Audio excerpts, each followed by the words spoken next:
In this video, I'm going to talk to you about nutrition during a marathon swim.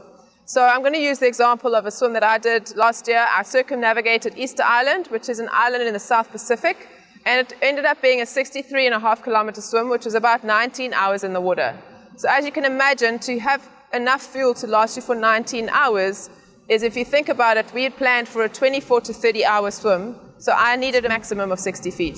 So I planned, because I eat every half an hour during my swims, which is what the recommended amount of time you should be refueling, I had planned for 60 different feeds with a few variations during each feed so that it didn't get too boring, or if something didn't work for me, I could try something else.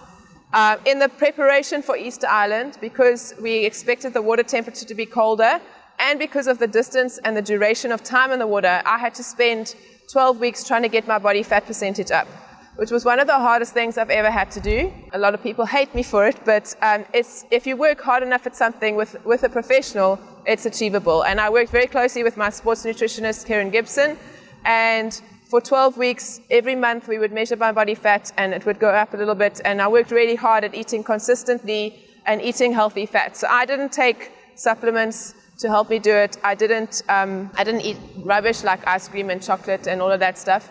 I did it using healthy fats and just making sure I got enough calories in.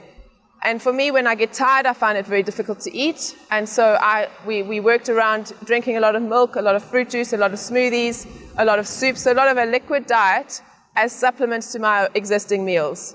So it was just, and then having nuts and your healthy fats in between that. So through those 12 weeks, we managed to put on 4% body fat and about 5 kilograms, which really gave me a big assistance in the water, because when you're doing long distance swimming, no matter how warm the water is, over time the water is always going to be colder than your body temperature, and so your temperature will drop, and it's helpful to have that extra insulation.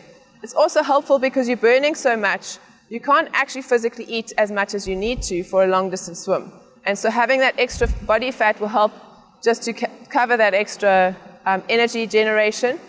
And then thirdly, it's also helpful having the extra buoyancy, just for the buoyancy in the water. It keeps you a little bit more buoyant. You don't have to work as hard when you're treading water. Gives you a bit of a lift in the water. And the salt water already does that compared to fresh water. You might find, if you prefer doing freshwater swimming or pool swimming or something like Midmar, the water is no salt content. Then you go into the sea and you suddenly can float a lot better. That's what the salt does. It gives you that buoyancy. It makes it a little bit easier. You don't have to kick as hard. And it's actually a lot easier in the salt water than in fresh water. So that's a very different dynamic that you have to play with.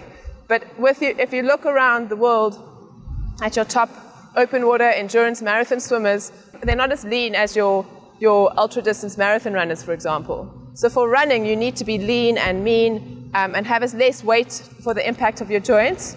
For marathon swimming, it's helpful to have a little bit of extra insulation to give you that buoyancy, to make it a little bit more comfortable in the water. So during my swim around Easter Island, I had 60 feeds planned and prepped for in case we were in the water for as long as 30 hours. Luckily for everyone involved, it was 19 hours, so that's about 40 feeds. And every half an hour, I had a dedicated person, which was Sarah Houston, and her job was to make sure that I got the right food at the right time every 30 minutes. And she would prepare my food in between the feeds, get it all ready, and then hop on the boat and come and feed me while I was treading water every 30 minutes. Those feeds varied from feed to feed, just for variety. I always had water. Then I alternated. Every second feed was either something like a fruit juice, or a rooibos tea with lemon, honey and milk, or a smoothie, or a soup. So within every 3 hours, it's very important to have a protein to start to regenerate the muscles that you're starting to use. To have it more often than that isn't very helpful, because then your stomach can't digest it enough. So Sarah has worked out a system that she knows that within 3 hours I need to have a protein with that feed. And that looks like something like a yogi sip, a yogurt sandwich with meat on it, bread has got protein in it, or soups. So those are kind of the protein feeds that I would have within every 3 hours, so every 5th or 6th feed. And in between that, it was more your high releasing energy. So things like bananas, fruit, dried fruit. Occasionally I'd have something like nougat or some chewy sweets, although it's difficult to chew. Your smoothies, your fruit juices. And that's what I'd have in between with water to sip on. So you've got to make sure you get enough to eat and drink at each feed.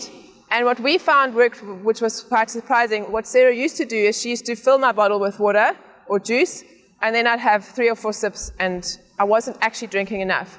So we started to realize that I wasn't getting enough in, and she would just put enough in for me to finish in that feed, and then I would finish what was there. And that worked a lot better. So rather than giving your swimmer too much, give them exactly what they need, make sure they finish it so you know they're getting enough. Because it's easy to cheat when you've got so much and then you think they're drinking, but they're not actually drinking enough. So that works really well for us. And Sarah's learned to know what I need, what I feel like. She tends to ask me at each feed if there's anything specific that I want. And a lot of the time she'll just throw in a surprise, which I'll have forgotten about, and then it'll be something, one of my favorite things, and I'll be like, oh, yay. Or I'll ask her, oh, I feel like peaches, or can I have tea, or can I have this, depending on if I'm hot or cold, or what my throat is feeling like. So those are the things that we do in the feeds.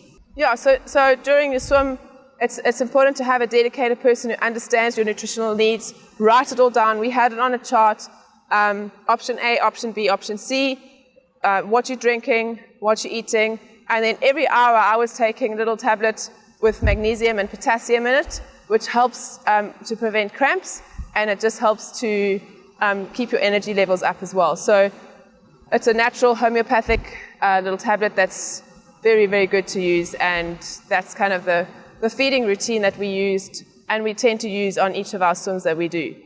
So I hope you enjoyed this. I hope it was helpful. If you have any questions, please comment in the section below. If you like this video, please like it. Please share it with your friends. And please subscribe to our YouTube channel if you want to find out more about open water swimming and all the tips and things that you can use to help make you a better open water swimmer. Thanks for watching.